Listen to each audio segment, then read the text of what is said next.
Hello, everyone, and welcome back to another live episode of According to Fred. I am Fred Faulkner, and I wanted to spend some time this afternoon to talk about a upcoming conference that is near and dear to my heart, but I want to talk about virtual conferences in general, and that's Adobe Summit.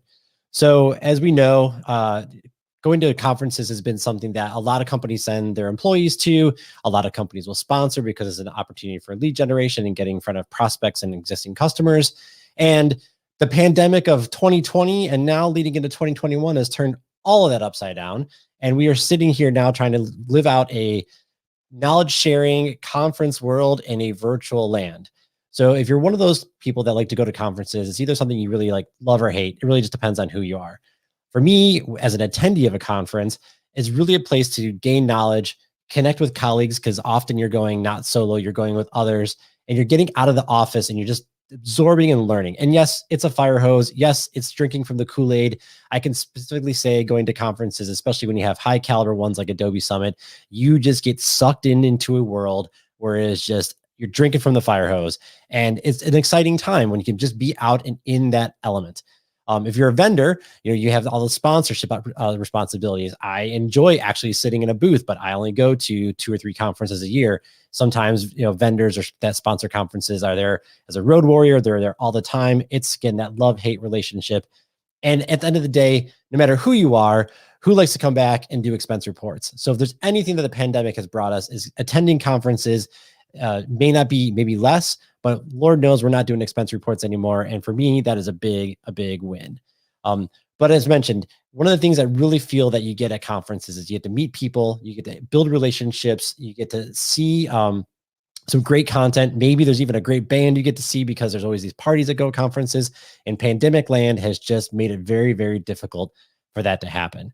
And so while vendors and companies are trying to create virtual conferences as best they can, as they were to recreate that magic of an in-person conference virtually, it's still not up to snuff. It's still just not the same experience. But what I want to talk about today is just a few things that you can do to maybe make your virtual experience just as valuable as if you're going to be out of the office.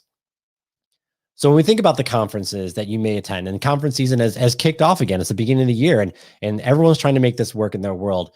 There's definitely things that you should think about doing. So if you want to attend, there's just going to be an effort that you have to put forward. So first and foremost, you should still consider attending conferences, even though they're virtual. And a lot of times that's because they're starting to become free. A lot of vendors have either reduced their costs, a lot of companies reduced their costs, their conferences, and some of them made them free, Adobe Summit being one of them. So the real value of these events just really comes down to, how do you make the virtual part work? And to me, that is, you have to be present. You have to actually say, guys, I want to learn. I want to take the time to spend around the ecosystem being at this conference. And that means you have to actually commit to being present. And that is one of the hardest things to do in virtual conference land, because you're still at your desk, you're still at your home, you're still in front of your laptop. And there's always this always on mentality, right? Where we're living at work and work is always in our face. And when you're virtual, that's still there. At least when you're going to conferences, you can be away and people understand that you're away and you're spending money to be away from the office to make you learn. When you're at virtual conferences, you have to really commit the time and saying, guys, I'm out of the office. I have to actually spend time. And I don't care if it's still a free conference, because free is one of those easy conferences where, like, I'm going to register and I might get to that content later. I might come back and look at those sessions. You have to really try and make that commitment. So my biggest piece of advice is that if you're going to go to virtual conferences, and you should, because there's some great conferences out there. South by Southwest is not free, but still some great content. You have the MarTech conference. You have B2B Forum by marketing profs. There's tons of conferences that are out there. Commit to going to them because there's still great knowledge to get, but make sure that you're actually spending the time and saying, I'm not going to be there. And that might mean turning off emails, turning off IM, because we all know, and I'm guilty of it too, if I still see a red dot on your IM, doesn't mean I'm not going to start to chat with you. I have to start to respect the time that you need to have away, and that's what you need to do. So commit to going, but commit to being out of the office, and then commit to bringing back the knowledge that you're learning from these events. Commit to bring that back to your teams, because that is also one of the things that people send their employees to for conferences, is to learn and then bring that knowledge back. So don't forget that part. Bring the knowledge back to your company, to your teams that you're learning at these conferences if you're going to commit to being out during that time. So one of the conferences I really want to specifically talk about, and one that's dear to my heart, as I mentioned, is Adobe Summit. And I have 5 reasons on why you should be seriously consider attending Adobe Summit here in 2021. So to kick it off, we have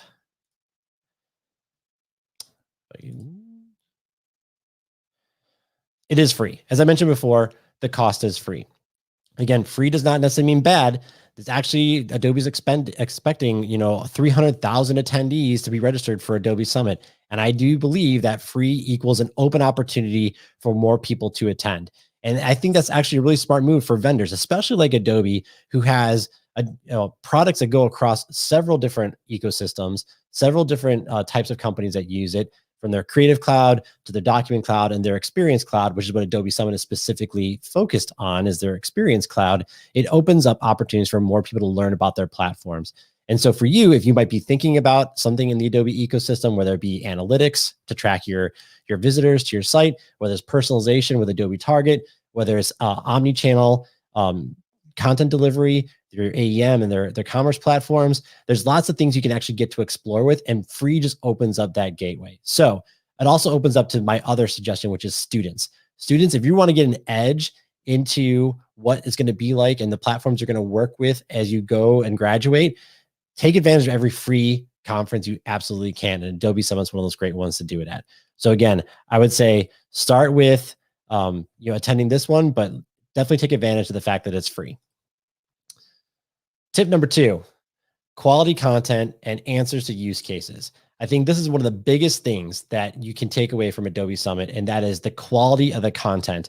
And they're doing it in a very interesting way this year, because last year they had to pivot very, very quickly to a virtual format from in-person, and they're using platforms that really make it interesting to deliver the content. Content is pre-recorded. The content sessions are shorter than they used to be. They used to be like 45-minute sessions. Now they're down to 25 to 30-minute sessions. They're cutting the content down, but they're pre-recording the content, and there's benefits to that, which I'll get to in a minute. But the content that they do have, over 200 sessions for Adobe Summit this year alone, gives you a lot of opportunity to learn a lot of different things. And the track sessions go from personalization to big ideas to case studies. There's just a number of things you can learn. So really dive into the sessions. There's lots of quality content there from Adobe themselves, from their partners, from their vendors, from their clients. There's case studies all across the board. Definitely take a time. There's something there for you, I promise. My third reason why you should attend Adobe Summit, and that is connect with experts. Now, you might think, well, hey, it's virtual. How am I going to connect with an expert? And the answer is Adobe's doing what they can to make this actually happen. And so when I mentioned the pre-recorded sessions, the benefit of that is, I know we've all been there at a conference and you're listening to the session and you have all these questions you want to ask, but you really don't have a lot of time after a session, because you either have to go to the next one, or you have to, don't feel you feel comfortable going up to a speaker and asking something afterwards. The pre-recorded sessions give the opportunity for the speaker and the presenters to actually be in the chat window. So the way Adobe does it, they did this for Adobe Max, is that you pre-record the session, they play the session. There is a Q&A at the end, but the speaker and the presenters are in the chat window. They're answering questions in real time. And so you have an opportunity to interact with these experts along the way as you go through the sessions. And I think that's a really interesting dynamic that you don't normally get access to, because I think there's a lot of people who are shy. They don't want to go up and ask a question afterwards.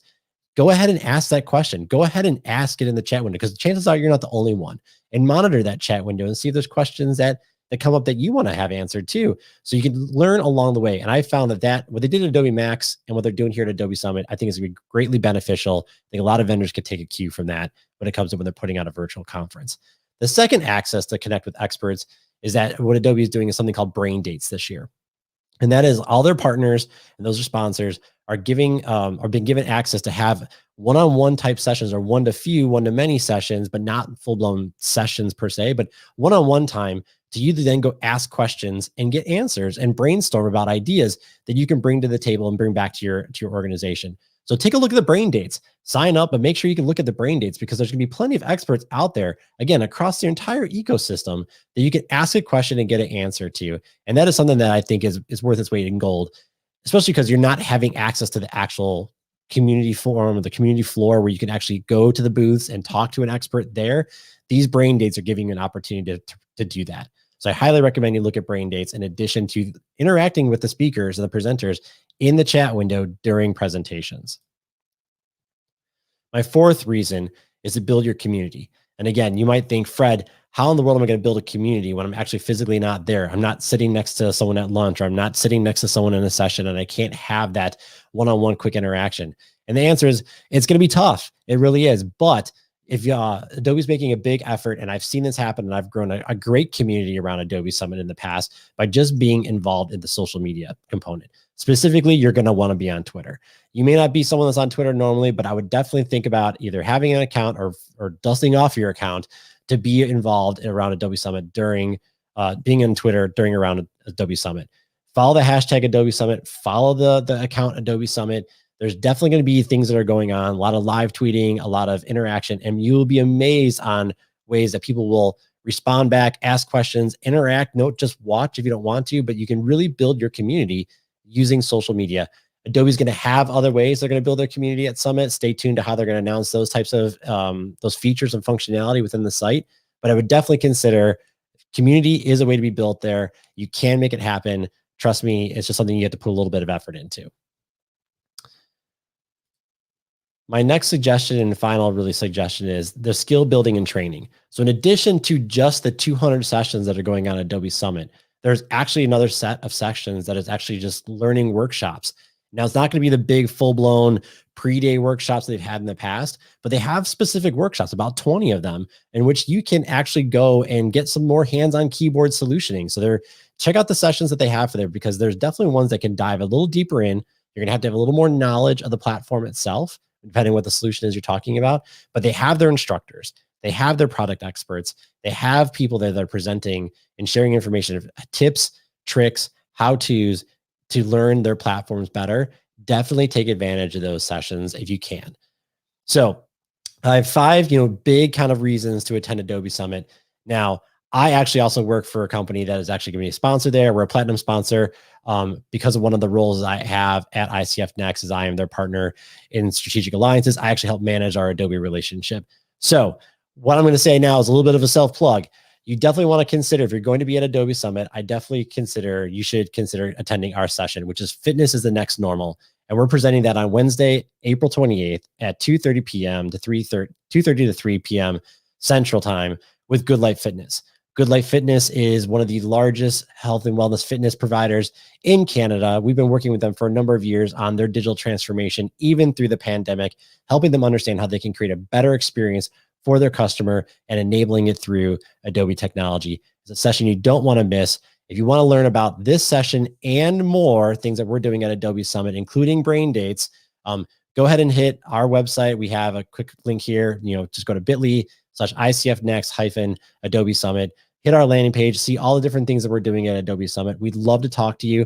If you want to have questions about Adobe Summit, you have other things you want to learn, why you should be attending, please feel free to interact with me on any social media, whether it be LinkedIn or Twitter. You can find me everywhere at According to Fred. I would love to talk to you about my experiences with Adobe Summit and why you should consider attending too.